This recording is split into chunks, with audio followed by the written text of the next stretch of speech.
بسم الله الرحمن الرحيم. صلى الله على سيدنا محمد ولا حول ولا قوة إلا بالله. First of all, thank you very much. Thank you for the introduction. I would like to put a little caveat on what Ibu mentioned about the Mauritanian taxi drivers. Some of my biggest fans happen to be taxi drivers.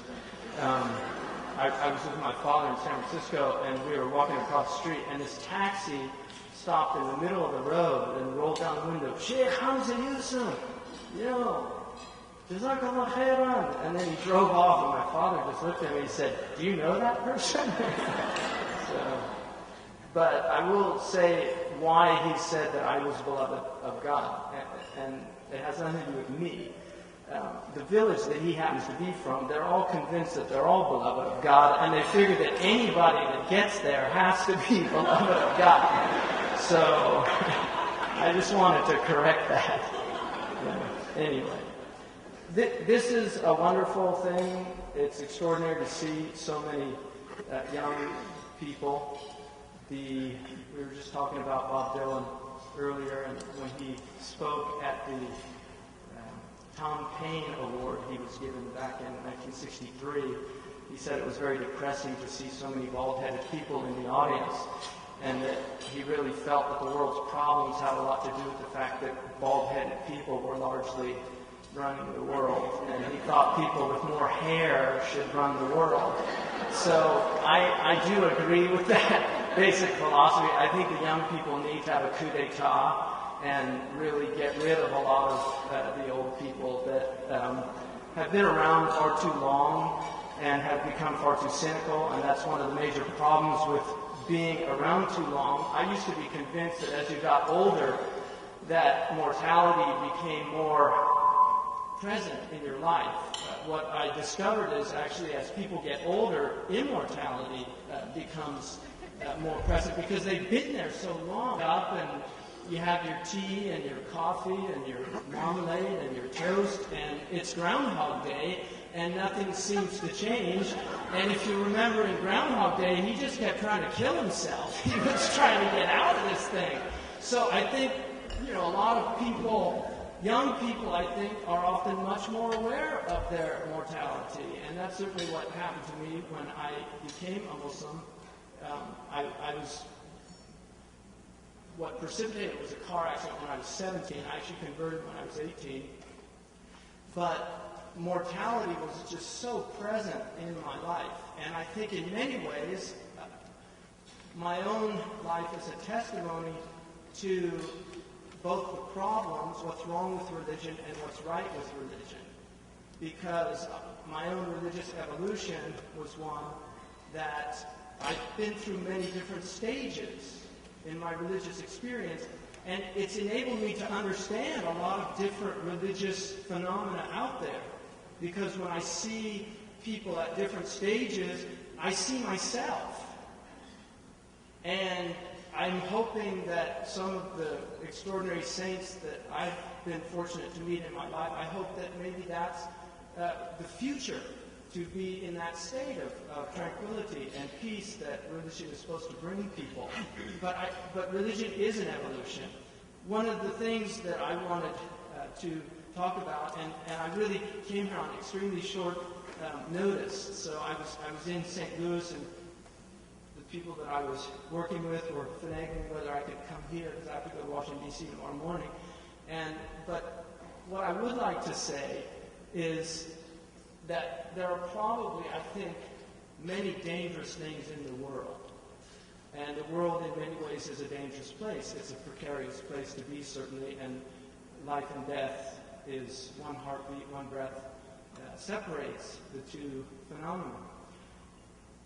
Of all the things that are dangerous in the world, I really have come to believe that religion probably is at the top of the list.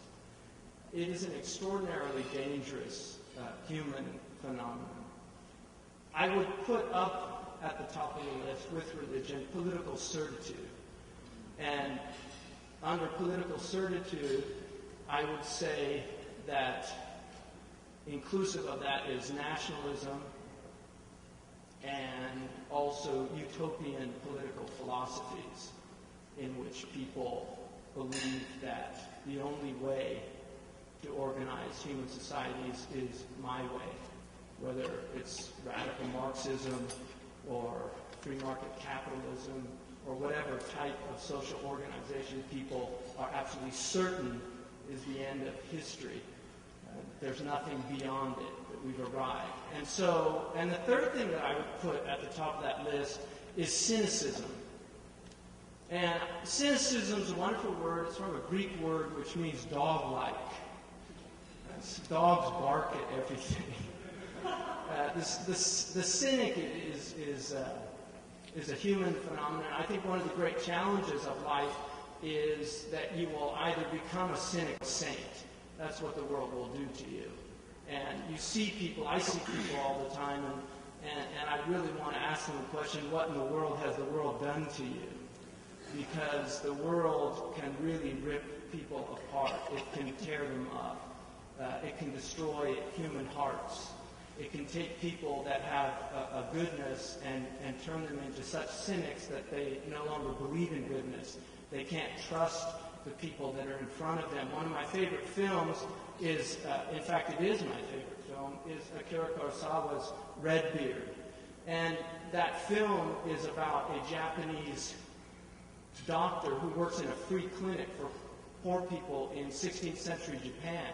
And a very arrogant doctor who wanted to be the shogun's doctor ends up being appointed to work with this doctor in this free clinic that's funded by the state. All the people in the clinic are poor people. And he's very contemptuous, refuses to wear the clinic uniform because that if he walks out in public with it, poor people are allowed to come up and ask for help from him. But what happens, there's a wonderful scene, and it's about his transformation into a human being. But there's a wonderful scene in there where Redbeard says to him, you know, we don't really treat people here because there's only two diseases in the world, ignorance and poverty.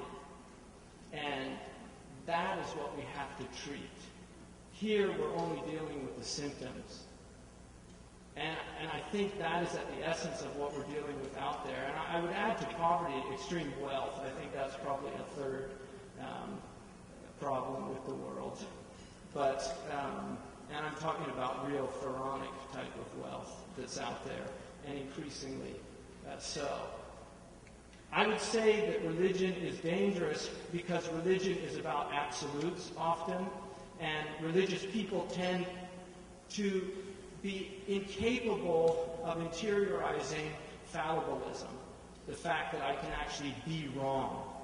One of the things that Imam Shafi'i, who's a great 2nd century scholar of Islam, one of the things that he said, somebody asked him how he achieved such good character. And he said, whenever I would hear my critics, I always took their criticism seriously. Because often your critics will reveal to you things about yourself that your friends won't, because love blinds, like the Arabs say. People that love you are often blinded to your faults, which is why in marriages, when they begin to fall apart, suddenly the spouse notices a mole that they never noticed before, or certain aspects of their spouse that they really didn't notice, because when they were in love, those faults were veiled from them. So another thing that Imam Shafi'i said is that he never debated anyone except that he asked that God would reveal the truth on that person's tongue so that his ego could submit to it. The danger of being right. And intellectual arrogance is a major problem in academia. It's a major problem with people that things come very easily intellectually for them. And religious people who often have very rigorous trainings. If you go through a serious religious training, you often study in the Islamic tradition, you study logic and rhetoric, you study grammar, and you study debate. Khatab and Hiwar are part of the Islamic curriculum. And Shia scholars now are probably the most formidable debaters in the Muslim world because they still focus on these areas. But you can also become very arrogant. And the great example of that is Imam al-Ghazali, who was a 11th century theologian who could win any argument. And he became so arrogant. He was an unbearable human being. And he admits this, and his book, it's one of the great religious autobiographies ever written, which is called Munqidh min al-Dalal. In English, it's translated as Guidance from Error. In that book, he says that he became an impossible human being, that religion was not healing him, it was actually making him worse. It became a disease for him. And he went through a period of radical skepticism where he doubted everything, something many religious people refuse to even contemplate, the possibility that I could be wrong, this whole thing could be wrong. So this religious certitude, and I think there's a possibility to have a certainty about your faith, but an uncertainty about your understanding of the faith, which is very important. One of the things that in the Islamic classical tradition, one of the things that all the scholars are taught is if they ever give a religious opinion, to end it with, and God knows better. Not to assume that you are articulating the position of God, but rather you're attempting to understand Scripture. Scripture is in words. Words are open to interpretation. And this is why there's always a hermeneutic tradition in any great religion. I recommend for any Christian to read St. Augustine's On Christian Doctrine and to look at how these early Catholics understood their tradition, the necessity to have the tools to enter into a book that is believed to be from God in the Abrahamic faith. It's very dangerous to arrogate to oneself the idea that I'm speaking on behalf of God. That God, I have an open line to God, 911, and God answers, and I can call on His help and emergency. The idea that God's directing me inwardly to do what I'm doing. This is an incredibly dangerous idea to put out there in the world, and increasingly so in an environment in which grand narratives are seen for what they are. We're in a period of time, it's a fascinating time, because for the first time in many ways, large numbers of people are realizing that there are other large numbers of people that have completely different worldviews than they do. They have a completely different metaphysic than they do. For centuries, Christians grew up in a world in Europe where Christianity was the world. There was no other alternative. And not only Christianity, but one definition of Christianity, the Catholic magisterium, the Eastern Orthodox. When the Muslims first met up with the Byzantines, what happens? You get a period that's called the iconoclastic period, where suddenly the Orthodox Christians go around smashing all of the icons because the Muslims said, "Thou shalt not make unto God any graven image." Isn't that in your book? Don't you believe that? And so this dialectic that occurred between the Muslims led to the Christians saying, they've got a point. Early Protestantism. They went and busted all the icons. The only saved icons that we have, and this occurred in the 8th century, the only icons that we have are the ones that were under Muslim protection, because the Muslims would not allow these Christian fanatics to go into the monasteries and destroy the icons. That's iconic, ironic history. So, this is what happens when people come up against other people's views of the world. It forces them to look at their own views, and there are many examples of that in history. The Muslims were introduced to Greek thought, and it shattered them. There's a period in Islam where there was a major crisis because suddenly all this Greek philosophy was translated, and these were scholars, and they were reading it, and they were, this is pretty powerful stuff. And suddenly they were looking at their own text through the lens of Hellenistic thought. And you see Aristotelian presentation of knowledge is introduced into the Muslim world during this period. But what's interesting is in the theology of Islam, it was the Buddhist influence that eventually defeated the Hellenistic thought in the Muslim world. all of the Afghani Muslims, they were all Buddhists. Balkh was the center of Buddhist studies.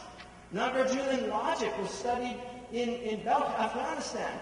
And so when these Afghanis became Muslim, they brought all of these intellectual tools into Baghdad and into the Iraqi Kalam environment of theology, and suddenly they have the idea that you can have a paradox, you can have an antinomy, you can have something that is neither nor. And this is why the Muslims say God is neither immanent nor transcendent.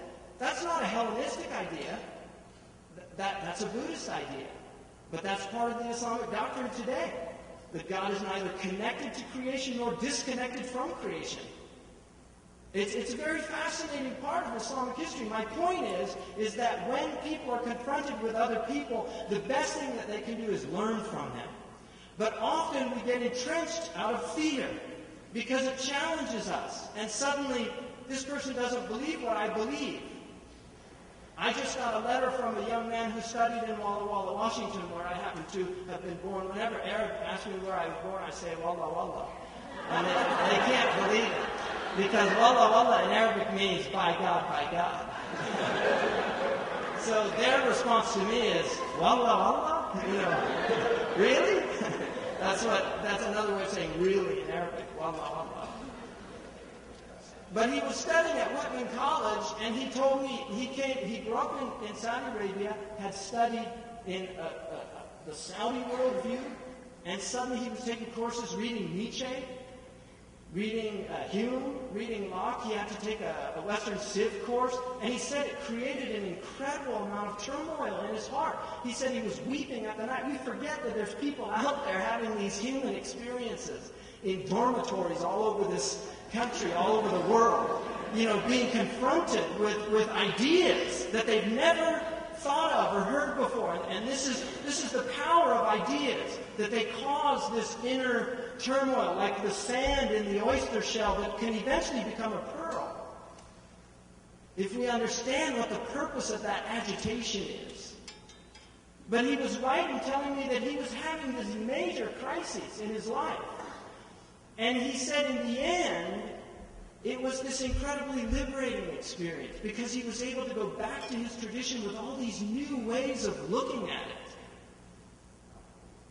And this is why it's very important for us to be open to the other, to not be afraid of the other, to embrace the other, to experience the other, because the Arabic word for difference of opinion is khilaf.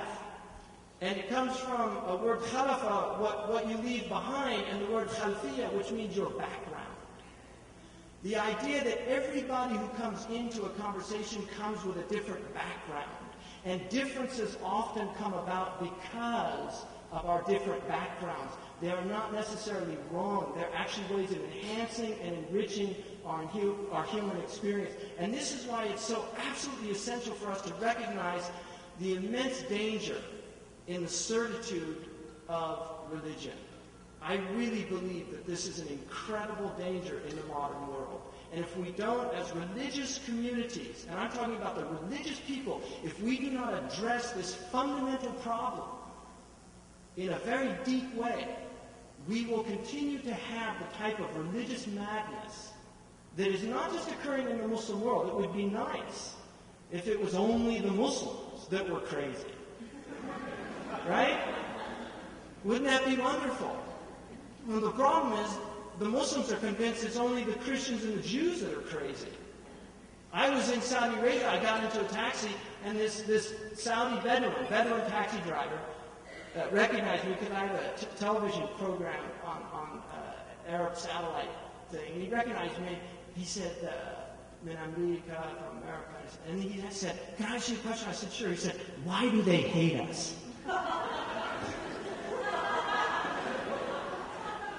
And I said, "Well, partly because 15 out of the 19 hijackers were Saudi Arabians." He said, "Do they know anything about fate?" And I said, "Well, some people believe in fate." He said, "If they understand fate, it helps them to deal with crises and not becoming hateful."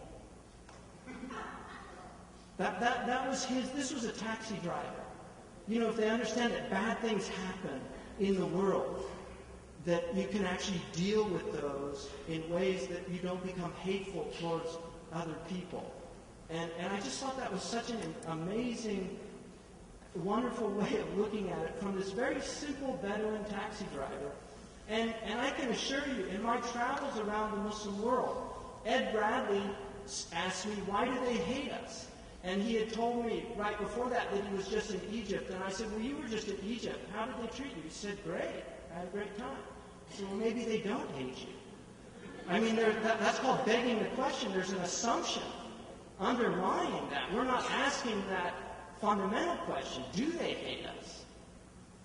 There's just an assumption that they hate us, and I don't believe that. My experience in the world, as long as I've been here, my experience is generally human beings treat you with dignity if you treat them with dignity. This has been my experience. I read about horrible things that happen, so I know theoretically that very bad things happen to people. I'm talking about my anecdotal experience of the world. My anecdotal experience of the world is generally people are actually quite good.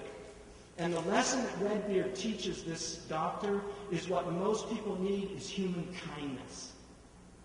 Human kindness. Human kindness transcends religion. This is another major danger with religious people, is that they're absolutely convinced that morality and religion are one and the same thing. And so they're unable to recognize that there are moral people outside of religious frameworks. This is one of the biggest problems in the Muslim world. I really believe this. The Arabs before Islam came were extremely moral people. They had many faults, but they were deeply moral people. And the Prophet Muhammad actually said, I didn't come to bring morality, I came to clarify it. And for me, this is the role of religion, is to put certain things in focus. But essential morality is a human thing. It's something that transcends. It's something inherent to our nature. But that emerges when we raise children with kindness and love. If children are raised in environments of kindness and love, this is the type of attitude that they will go into the world with. Erickson's trust versus mistrust, the first essential crisis. Are we able to trust the world, or is our caregiver neglectful so we come to mistrust the world? And how many young people out there mistrust the world because of the way that they were treated? So there are many things that are wrong with our religions. And in Dawkins' book, Richard Dawkins' The God Delusion, which is worth reading, it's actually quite an extraordinary book. I didn't agree with a lot of his attempts at understanding religion, but he gave one beautiful metaphor where he talked about, because he asked, as an evolutionary biologist, where does religion come from? And his argument, and I thought it was quite a brilliant argument, but I understood it in a very different way that he understood it. What he said was that in evolution, oftentimes you have side effects of something that is beneficial. And he gives the example of the moth. He says that the moth has a guiding mechanism that uses light, celestial orbs, like the moon, the stars. And so at nighttime, in order to get back home, it uses the light to know where it started and how to get home. But he said when it comes across a big light, it commits suicide. And he says this is religion. There's some benefit, but religion is where it went wrong. Now, I really think that is a valid religious metaphor for much of what's wrong with our religions, that we are blinded by the light of God instead of being guided by the light of God.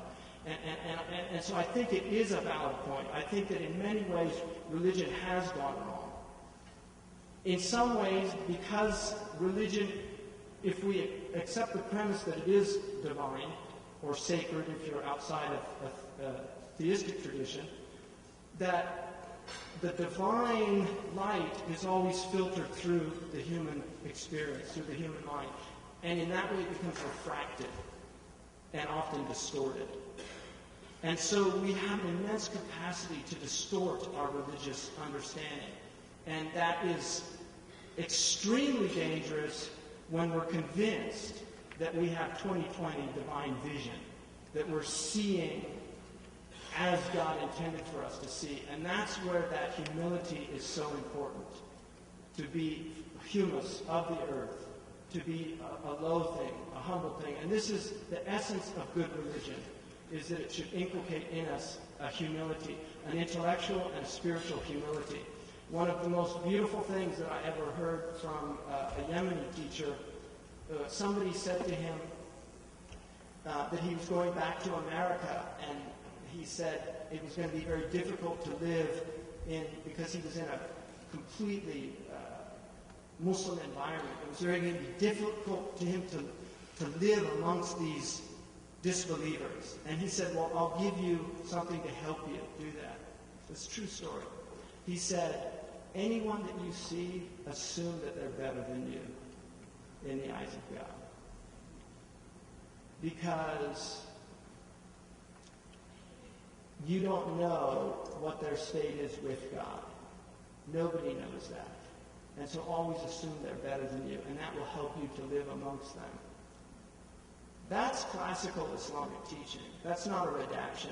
That is the way the Turks were taught. The Masnawi, Rumi's book, the Masnawi, was taught in all the madrasas of Ottoman Turkey, of the Ottoman tradition. It's not something, the traditional tasawwuf is not, in Western Orientalist tradition, they often say that it's a sect in Islam. That's not true. It was considered mainstream Islam. It was mainstream Islam. And the essence of Sufism is humility and a recognition that we're fallible as human beings and being non-judgmental. Raghib al-Isfahani said the most important thing for a religious person is to know themselves. And he said the reason for this, and this is 1,000 years ago, he said the reason for this is that the person that has self-knowledge will never see a human being do a heinous act except to know that they themselves have done it or are capable of doing it, like fire is capable of coming out of flint. That it's the human soul. That anything that anybody does out there as a human being, you have within yourself the capacity to do that. We don't like to think that, but our social sciences indicate that. We really don't like to think that. We would like to think that in the best of all possible worlds, that we would be the saint. We would be the Schindler. We would be the ones that hid the Jews, not the ones that stood and watched it all happen and didn't say anything. But nobody knows. You don't know. Because it's about human experience. It's about what people have been through. It's about their circumstances. And so educating our religious community is going to be absolutely imperative. And that's why these young people in this room, you're so important. You're so important, because if we can teach more, and don't underestimate the power of tolerance, because a lot of people talk about respect, and respect is good, and they diminish tolerance. There's this idea of, tolerance is, it's too low. You have to respect another person. But tolerance is a very beautiful word, and it comes in medical usage. When you're multiply exposed to a substance, you develop a tolerance for it. The more you're exposed to it, the greater the tolerance. This is why an alcoholic can always drink you under the table, because they're exposed to it so often, they can take a lot more alcohol. The same is true for the other. The more we meet each other, the more we speak to each other. And I'll end with one example of this. I brought Rabbi Lerner to a Muslim audience in Toronto, and there were about probably 20,000 Muslims there. And his wife, who's also a rabbi, was very worried and scared. And she just said, is he going to be safe? Is he going to be safe? And I said, he'll be safer there than he would be in New York on, any given day, walking on the streets, really. So they came, and then I brought her and Rabbi Lerner to meet a Muslim scholar there who's a brilliant man from Mauritania, really brilliant man. And they sat down, and I saw this woman relax more and more as she was listening to him explaining how we share Abraham and Isaac and Jacob, and these are our stories, and we have so much in common, and there's so many reasons why we should be bonded, and really alleviating it. And she said to me after, it's so important for us to meet, we should meet these leaders. I don't think she ever sat with an alim before. I don't know, but I don't think she ever did. And it is an extraordinary place, This is the best world that we have. This is it. And so we have to make the best of it. And religion is certainly a great place to start. We have powerful tools within our religious traditions to bring people together to solve all problems, not to be part of the problem. But religion can also very much be part of the problem, and we recognize that and see that. We have to address that in honesty, humility, and a recognition that all of our religions have immense shadows, like the Jungian shadow. We have an immense, we cast an immense shadow. Abraham has an immense shadow. Jewish, Christian, Islamic tradition is filled with things that we have to recognize are very disturbing, they're very troubling. Hinduism, even Buddhism. I mean, the Buddhists got the best press. I wish the Muslims had the press of the Buddhists. But trust me, study a little Buddhist history. There were some pretty intolerant Buddhist leaders as well. So when everybody gets into power, they tend to abuse it. It's the nature of power. God bless this organization, the work of al-Absar, all of you. It's just really, for me, very heartwarming to see all these wonderful young people. And let's get to work for all these young people. Really, these children. I was with a 16-year-old girl last night who's the daughter of a friend of mine. Since she was 7, she wanted to be a marine biologist. She just went to the Bahamas. She cleaned up a beach. She was talking about styrofoam and what it's doing to the fish. And she said, I love sushi, and the fish is all going to disappear. But she was just so filled with hope, real hope, and wanted to do something. And that purity of intention, that goodness that's in that heart, we have to encourage that. And we have to help our children navigate this world so that they don't become cynics, that they're open to the possibility of becoming saints. Thank you very much.